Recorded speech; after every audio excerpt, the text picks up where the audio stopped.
جی السلام علیکم اماد الاسلام صاحب، خیریت سے ہیں؟ ایک مسجد میں خطیب ہوں۔ ماشاء اللہ۔ تو وہاں پہ ہم نے ایک جگہ پڑھا تھا، ایک آدمی تھے وہ انجینئر صاحب کے مخالفین میں ہیں، وہ کہہ رہے تھے کہ آپ ان کے مسجد میں پڑھاتے ہیں، انہوں نے آپ کو مسجد لے کے دی، صحیح ہے؟ جی جی، انجینئر صاحب کے ماشاءاللہ توسل ہے، انجینئر صاحب ماشاءاللہ تعالی کا تعاون ہے۔ پہلے کسی اور یعنی کہ تبلیغی جماعت کے تھرو تھی تو ابھی انشاءاللہ تائید ہے، اور ان کی یعنی کہ میں شکریہ ادا کرتا ہوں جی انجینئر صاحب کی ماشاءاللہ۔ تو حدیث ثقلین آپ لوگ کیوں نہیں مانتے مولوی صاحب؟ ہم تو حدیث ثقلین تو صحیح سند کے ساتھ اہل بیت علیہ السلام کی اتباع کو واجب قرار دے رہا ہے، سب صحابہ پر، سب مسلمین پر، ٹھیک ہے نا؟ اس سے دو باتیں ثابت ہیں، اہل بیت علیہ السلام کی امامت اور آپ کے خلفاء کی امامت کا بطلان، کیونکہ اتباع ان کی کرنی ہے، اور صحابہ کو بھی اہل بیت علیہ السلام کی اتباع کا حکم فرمایا تھا۔ اگر آپ لوگ یہ ہمت کریں اور یہ جرأت کریں اور یہ دلیری دکھائیں اور کہتے کہ آمنا بما امر به رسول اللہ صلی اللہ علیہ وآلہ، کہ ہم تصدیق کریں گے، سب تقلیدات کو چھوڑیں گے اور جو حکم نبی صلی اللہ علیہ وآلہ وسلم ہے اس کی تصدیق کریں گے، اگر آپ لوگ یہ کام کریں تو اتحاد امت، یہ تو جس طرح رسول اللہ صلی اللہ علیہ وآلہ وسلم نے جو ڈریم پیش کیا ہے، جو حکم دیا ہے اتحاد کا، کہ اہل بیت علیہ السلام کی محوریت میں اہل بیت علیہ السلام کی اتباع کرتے ہوئے وہ ایک وحدت، وہ تو فوراً حاصل ہو جائے گا۔ تو اس میں کیا جھجک ہے؟ اپنے نبی صلی اللہ علیہ وآلہ وسلم کی وصیت اور ان کے فرمان کو قبول کرنے میں کیا جھجک ہے؟ جی جی بالکل، ماشاءاللہ، بالکل صحیح۔ میں اللہ یاری صاحب بات کی ہوں، آپ نے جو ہے کے بارے میں، تو یہ بالکل آپ کی تائید ہے جو میں فرمایا ہے۔ میں صرف اتحاد امت سے آپ کے پاس آیا ہوں کہ آپ یہ بتائیں، فرمائیں، ہمیں آپ گائیڈ کریں، بلکہ کہ اتحاد امت پاکستان میں کیسے آ سکتا ہے، اس کے لیے آپ رہنمائی ہماری فرمائیں۔ دیکھیں، اتحاد بولتے ہیں ایک ہونے کو، یہ امت ایک ہو جائے، ان کا عقیدہ ایک ہو جائے، ان کا عمل ایک ہو جائے، یہ تو اگر رسول اللہ صلی اللہ علیہ وآلہ وسلم نے جو صحیح متواتر حدیث میں فرمایا ہے، یعنی جتنے اختلافات ہیں ہمارے مسلمانوں کے درمیان مختلف امور میں ہیں، عقیدے میں ہے اور فروع میں ہے، نماز پڑھنے کا طریقہ مختلف، صرف شیعوں اور آپ لوگوں میں نہیں ہوا، یعنی مختلف فرقوں میں اختلافات ہیں۔ تو رسول اللہ صلی اللہ علیہ وآلہ وسلم نے فرمایا ہے کہ میرے بعد کبھی گمراہ نہ ہو جاؤ گے اگر تم قرآن اور میرے اطرت کی پیروی کرو گے۔ تو ہم اپنے ذہن سے، اپنے فکر سے نیا فارمولا بنانے کے بجائے ہم اتحاد کے لیے ایک منفرد فارمولا لے کے آئیں، ایک نیا بدعت دین میں شامل کریں، اور وہ اس بہانے کہ ہم یہاں پر وحدت اتحاد کو فروغ دینے کے لیے کر رہے ہیں۔ تو یہ دین اگر کامل ہے، اللہ کی جانب سے ہے، رسول اللہ صلی اللہ علیہ وآلہ وسلم رحمت للعالمین ہے، وہ قیامت تک ان کے بعد کوئی نبی نہیں آئے گا صلی اللہ علیہ وآلہ وسلم، تو لازمی بات ہے کہ یہاں پر مسلمانوں کی ہر ضرورت اور مسلمانوں کی جو ہے ہر حاجت یہاں پہ اس کا حل ہونا چاہیے، اور بلا شک قرآن و سنت نبی صلی اللہ علیہ وآلہ وسلم میں اس کا حل موجود ہے، بشرطے کہ ہم آنکھ کھولیں اور اس کی طرف رجوع کریں۔ تو نبی کریم صلی اللہ علیہ وآلہ وسلم نے اپنے آخری وصیت میں یہی فرمایا ہے کہ میرے بعد اتباع کرو قرآن کی اور اہل بیت طاہرین علیہم الصلاۃ والسلام کی، اور یہ بھی صرف صحیح حدیث نہیں ہے، متواتر حدیث ہے، اور یہ بھی فرمایا کہ اگر ان کی اتباع کرو گے تو کبھی گمراہ نہ ہو جاؤ گے، اور یہ بھی فرمایا کہ ایک دوسرے سے کبھی الگ نہیں ہوں گے، قرآن اور اطرت کبھی ایک دوسرے سے الگ نہیں ہوں گے، اور یہ غایت اتحاد جو ہے، غایت وحدت جو ہے اہل بیت علیہم الصلاۃ والسلام اور قرآن مجید میں، یعنی در حقیقت بظاہر دو چیزیں ہیں، حقیقت میں ان میں کیونکہ کوئی افتراق ہی نہیں ہے، تو ایک ہی اتھارٹی کی طرف رسول اللہ صلی اللہ علیہ وسلم ہمیں حوالہ دے رہے ہیں، ہمیں ارجاع دے رہے ہیں۔ تو دیکھیں، اگر واقعاً ہم نے وحدت کرنا ہے، یہ وحدت اس کا لانا تو بہت مشکل ہے، یعنی یہ تو ناممکنات میں سے ہے، کیونکہ تعصبات اتنے زیادہ ہیں، اور ہر شخص کل حزب بما لدیہم فرحون، تعصبات اتنے زیادہ ہیں، تقالید اتنے زیادہ ہیں کہ جو ہمارا طریقہ کار ہے وہ حتماً صحیح ہے، چاہے وہ باطل بھی ہے، سنت کے خلاف بھی ہے، قرآن کے خلاف، پھر بھی صحیح ہے، اور ہمیں اسے ہر قیمت پہ صحیح منوائیں گے، اور ہمیں پرواہ نہیں ہے کہ صحیح حدیث کیا کہہ رہا ہے، رسول پاک صلی اللہ علیہ وسلم کا فرمان کیا ہے، قرآن مجید کا فرمان کیا ہے۔ تعصبات تو بہت سے، یہ تو اللہ کی جانب سے مسلمانوں کو ایک عذاب ہی صحیح کر سکے گا، تربیت دے گا۔ وَإِلَّا اس کا کیا طریقہ ہے مجھے نہیں معلوم کہ مسلمان واقعاً اللہ کے سامنے خشوع کریں، اللہ سے ڈریں، اللہ تعالیٰ کے سامنے خضوع کریں اور اپنی بدعات کو چھوڑ دیں۔ اور اس میں سب سے آگے علماء ہیں، یہی علماء اپنی دکانداری کے لیے، اپنی مقبولیت بڑھانے کے لیے یہ کیا کچھ نہیں کہتے، کیا کیسے فتوے نہیں دیتے، کن حلال خونوں کو یہ حرام بنائیں گے، حرام خونوں کو یہ حلال بنائیں گے۔ تو اس کا طریقہ کار تو بہت مشکل ہے، مجھے نہیں لگتا کہ یہ اتحاد ایسا کبھی آئے گا، لیکن اس کا رسول پاک صلی اللہ علیہ وسلم نے طریقہ بتا دیا ہے۔ طریقہ وہی ہے کہ ہم اگر قرآن و اطرت علیہ السلام کی اتباع کریں تو اس میں سے تو 99% اختلافات ختم ہوں گے، 99% اختلافات ختم ہوں گے اور ختم ہو جائیں گے۔ اور یہ طریقہ کار جو ہے قرآن و اطرت علیہ السلام کی اتباع کا، یہ کسی مولوی کی ایجاد نہیں ہے، یہ کسی غرب زدہ، مغرب زدہ انٹلیکچوئل سیاسی رہنما یا مفکر کی بات نہیں ہے، یہ وحی الہی ہے۔ وما ينطق عن الهوى ان هو الا وحی یوحى، یہ اللہ تعالیٰ کا حکم ہے۔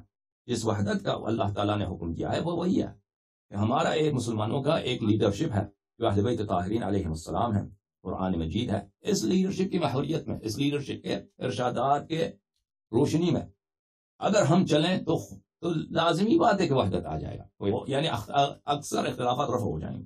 میں نہیں کہتا کہ پورے وحدت آ جائے گا، لیکن اکثر اختلافات رفع ہو جائیں گے۔ لیکن اس کے بعد اگلا جو مرحلہ ہے کہ مسلمانوں سب کا اجماع ہے، سب فرق کا اجماع ہے کہ نبی کریم صلی اللہ علیہ وسلم کے اہل بیت سے ایک ایسا شخص ظہور کرے گا جو دین کا احیاء کرے گا اور وہ دنیا کو عدل سے بھر دے گا اور ظلم کا خاتمہ کرے گا اور سنت کا احیاء کرے گا اور دین کا احیاء کرے گا، اور سب جتنے جہالتیں ہیں، جتنی اختلافات ہیں، ان کا وہ ازالہ فرمائے گا، اور وہ ہے امام مہدی علیہ السلام، اور ہم سب کا اعتقاد ہے ان پر۔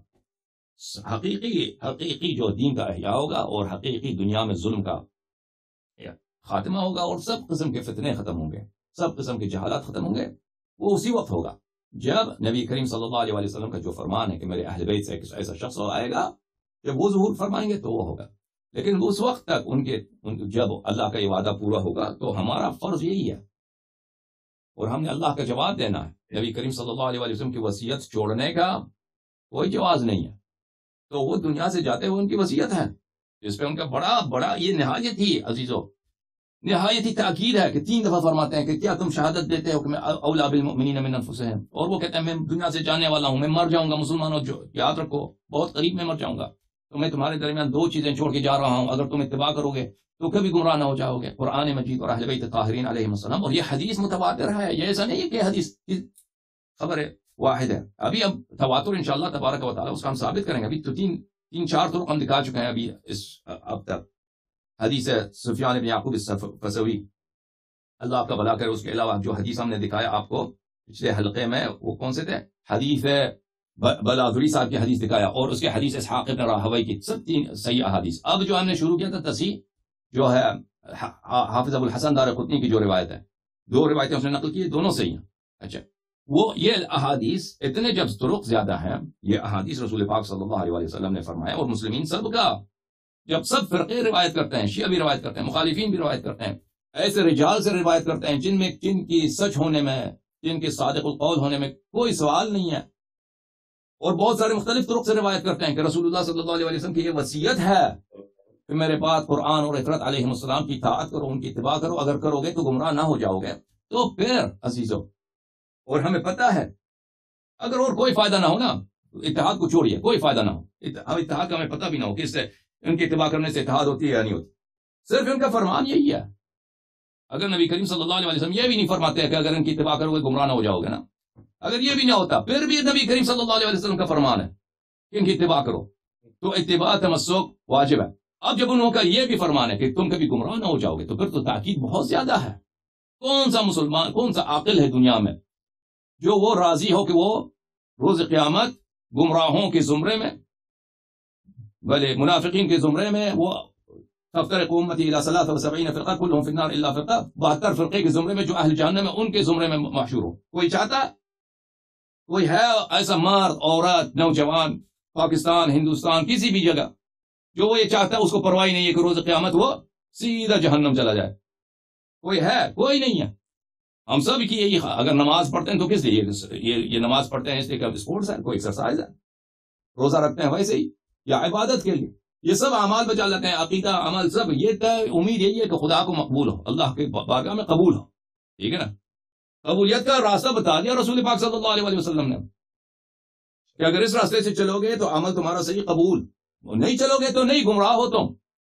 تو عزیزو ہمیں اس غفلت سے بیدار ہونا ہے.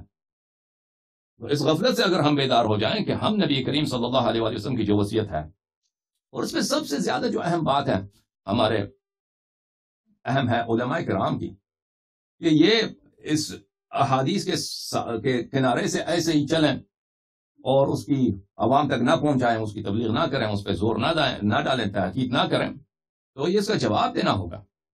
اور صحیح احادیث کو لوگوں سے چھپائیں، متواتر احادیث کو لوگوں سے مخفی رکھیں تاکہ خدا نخواستہ وہ ان کو پتہ چلے. یہ تو جو یہ خیانت ہے، یہ غداری ہے، اس کتنا گھناؤنی ہے، کتنا عظیم ہے، اس کا تو تصور کرنا بھی مشکل ہے کہ سب لوگوں کی ضلالت کا انسان، گمراہی کا انسان ذمہ دار بنے. تو اس حدیث شریف کے فوائد میں سے ایک فائدہ یہی ہے کہ اگر ہم اہل بیت طاہرین علیہم الصلوۃ والسلام کی لیڈرشپ کے سائے میں جمع ہو جائیں، ان کی علم کے نیچے جمع ہو جائیں، اور اللہ نے ہمیں صرف ایک زندگی دی ہے. اللہ نے اگر 2 زندگی دی ہوتی نا، پھر بھی کہتے چلو ایک زندگی ہم ویسے ہی گزارتے ہیں جیسا مرضی ہے، اگلے زندگی میں کچھ کریں گے، اس میں پھر سیریس بنیں گے. اللہ نے تو ایک ہی زندگی دی ہے. اس ایک زندگی میں اب سیریس بنیں، اس کے بجائے کہ انسان کو روز قیامت ندامت، شرمندگی، حسرت ہو، اس کے بجائے ابھی اللہ کے سامنے نبی کریم صلی اللہ علیہ وسلم کے قول کی تصدیق. اس سے کیا بہتر دنیا میں سے کیا کوئی بہتر عمل ہے کہ انسان نبی کریم صلی اللہ علیہ وسلم کا فرمان سنے اور تصدیق کرے؟ اس سے دنیا میں کوئی ہے؟ اس سے ایمان اسی کا نام ہے، دین اسی کا نام ہے، اور اسلام اس کے علاوہ کچھ اور چیز ہے ہی نہیں کہ تم نبی کریم صلی اللہ علیہ وسلم کا فرمان سنو اور کہہ تو آمنا و صدقنا، اگر وہ واقعا صحیح فرمان ہے. مشکوک فرمان کی ہم بات نہیں کرتے. تو ابھی جو ہے نا، ابھی جیسے مولوی اسحاق صاحب تھے، ان کے میں نے کچھ کلپس دیکھے ہیں، وہ کہتے ہیں کہ حدیث ثقلین صحیح نہیں ہے. جو صیغہ جس میں وجوب اتباع ہے اور جس میں امان من الضلال ہے، وہ صحیح نہیں ہے. شاید انجینئر صاحب کا بھی یہ قول ہے، لیکن جو ابھی میں نے تحقیقات پیش کی ہیں اور بھی پیش کرنے والا ہوں، اس کے بہت سارے طرق ہیں، میں نے بھی ذکر نہیں کیے. وہ جب ذکر کروں گا، ٹھیک ہے نا، تو میں چاہتا ہوں کہ محمد علی مرزا صاحب اتنی ہمت کریں، اور دوسرے جو علماء ہماری باتیں سنتے ہیں وہ ہمت کریں. وہ مجھے اس سے کا فائدہ نہیں ہوگا، ذاتی طور پر میرا کوئی فائدہ نہیں ہوگا. یہ ہر شخص کا اپنا نبی کریم صلی اللہ علیہ وسلم کے سامنے ان کی وصیت کو لوگوں تک پہنچانے اور اپنے آپ کو کی ذمہ داری نبھانے کی بات ہے. کہ کہہ دیں کہ ہمیں غلطی ہو گئی تھی، ہم اس حدیث کو ضعیف سمجھ رہے تھے، حدیث واقعا صحیح ہے، صحیح نہیں، متواتر ہے. بہرحال عماد بھائی